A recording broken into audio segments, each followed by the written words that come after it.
আজকে একটি নিউজ সকল মিডিয়াতে আসছে, সকল পত্র পত্রিকায় হেডলাইন করছে, ভারত থেকে হাসিনা পালাচ্ছে। যুক্তরাষ্ট্র ভারতের কাছে জানতে চেয়েছে শেখ হাসিনা কিভাবে কোনো ব্যবস্থায় দিল্লিতে অবস্থান করছেন। জবাবে ভারত নাকি বলেছে খুব স্বল্প সময়ের মধ্যে মধ্যপ্রাচ্যের কোনো একটি দেশে তিনি চলে যাবেন। ভারতে হাসিনা থাকতে পারবে না। প্রিয় দর্শক, কত বড় লানত, কত বড় অপমান যে সে ভারতে গিয়েছিল, আশ্রয় চেয়েছিল। এখন আমেরিকা জিজ্ঞাসা করেছে ভারতকে, হাসিনা কতদিন থাকবে তোমার এখানে এবং সে কোন স্ট্যাটাসে আছে। সে তার তো ৪৫ দিন পার হয়ে গিয়েছে। একটি মানুষ বিনা ভিসাতে কোথাও গিয়ে ৪৫ দিন থাকতে পারে, তারপরে আর আইনে তার থাকার কোনো ওয়ে নাই। তাহলে সে কিভাবে ভারতে আছে?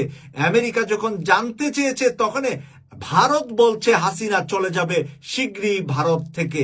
তাহলে ভারত হাসিনাকে রাখতে পারছে না, যাকে এত বড় খুনি, এত বড় দুঃশাসনের জন্য 15.5 বছর তাকে দুধ কলা খাওয়াইছে ভারত। আর সেই ভারত এখন, এবং ভারতকে এত কিছু শেখ হাসিনা দিল, আজকে সেই ভারত তাকে থাকার মতো জায়গাটুকু দিতে রাজি হচ্ছে না। তাদের নিজের রাষ্ট্রের নিরাপত্তার জন্য এবং রাষ্ট্রের অর্থনৈতিক সুবিধা থেকে, যাতে করে বিশ্ববাসীর কাছ থেকে ভারত বঞ্চিত না হয়। তাহলে দুনিয়া কত বড় স্বার্থপর! এই স্বার্থপর দেখার পরে, এই খুনি হাসিনাকে দেখার পরে আমার মনে হয় যে পৃথিবীর সকল রাজনীতিবিদরা শিক্ষা নিবে যে মানুষের উপর জুলুম অত্যাচারকারীরা কখনো মানুষের ভালোবাসা পায় না। সর্বশেষ মরার জন্য 3.5 হাত কবরও হয়তো বা হাসিনা পৃথিবীর মাটিতে পাবে না। তাকে হয়তো সমুদ্রে ফেলে দেওয়া লাগতে পারে, বা বিভিন্ন জায়গায় পুড়ে হয়তো তাকে ফেলতে পারে।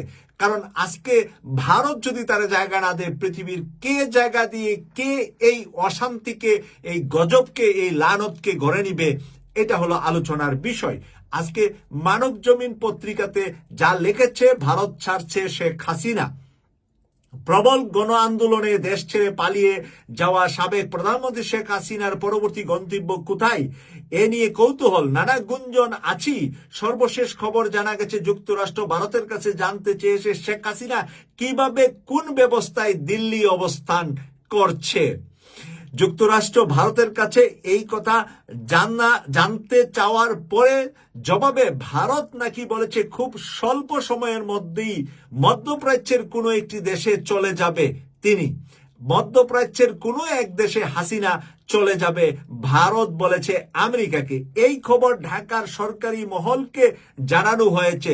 ঢাকাকে সরকারিভাবে আমেরিকা জানিয়েছে এই খবর। নির্ভরযোগ্য একাধিক সূত্রে মানব জমিনকে এই তথ্যটি নিশ্চিত করেছে। মানব জমিন এই তথ্যটি নিশ্চিত হয়েছে সরকারের বিভিন্ন মহল থেকে, নির্ভরযোগ্য জায়গা থেকে, যে শেখ হাসিনা ভারত থেকে চলে যাবে মধ্যপ্রাচ্যের কোনো এক দেশে। তাকে ভারত রাখবে না, বা থাকতে দিবে না, বা থাকতে পারবে না।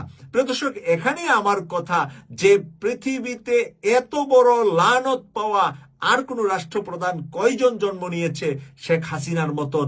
এই রকম লানত নিয়ে তার দুনিয়া থেকে যেতে হবে। এখানে যা লিখেছে শেষের দিকে, শেখ হাসিনা সঙ্গে থাকা কূটনৈতিক পাসপোর্ট, লাল পাসপোর্ট বাতিল করে দিয়েছে সরকার। এ ধরনের পাসপোর্টধারীরা ভিসা ছাড়া ভারতে ৪৫ দিন বৈধভাবে থাকতে পারেন। যাদের এই কূটনৈতিক লাল পাসপোর্ট থাকে, তারা ভিসা ছাড়া ভারত নয়, পৃথিবীর যে কোনো দেশে ৪৫ দিন থাকতে পারে আমার জানা মতে। ইতিমধ্যে ভারতে শেখ হাসিনা প্রায় 2 মাস ধরে অবস্থান করছে। কূটনৈতিক লাল পাসপোর্ট, তার বৈধভাবে অবস্থানের মেয়াদ শেষ হয়ে গেছে। তার লাল পাসপোর্ট নিয়ে 1.5 মাস শেষ হয়ে গেছে। এখন তিনি কোন স্ট্যাটাসে দেশটিতে অবস্থান করছে তা পরিষ্কার নয়। ভারতের পক্ষ থেকে বিষয়টিও খোলাসা করা হয়নি। প্রিয় দর্শক, এখন এই যে মধ্যপ্রাচ্যে যাবে, তার ভিসা পাবে কোথায়? তাকে ভিসা দিবে কোন পাসপোর্টে? তার তো পাসপোর্টই নাই, পাসপোর্টই বাতিল। তো প্রিয় দর্শক, সেই জন্য আমি যতটুকু মনে করছি যে সে বিরাট একটা অপমানিত, ওই ইঁদুরের গর্তই তার কপালে আছে। তার কপালে সম্মানের সাথে পৃথিবীতে বসবাসের আর কোনো সুযোগ আছে বলে আমার জানা নেই। প্রিয় দর্শক, সবাই ভালো থাকবেন, এই প্রত্যাশা রেখে এই ব্রেকিং নিউজটি এখানে শেষ করছি। আমি সৈয়দ মাসুক, লন্ডন থেকে। আল্লাহ হাফেজ।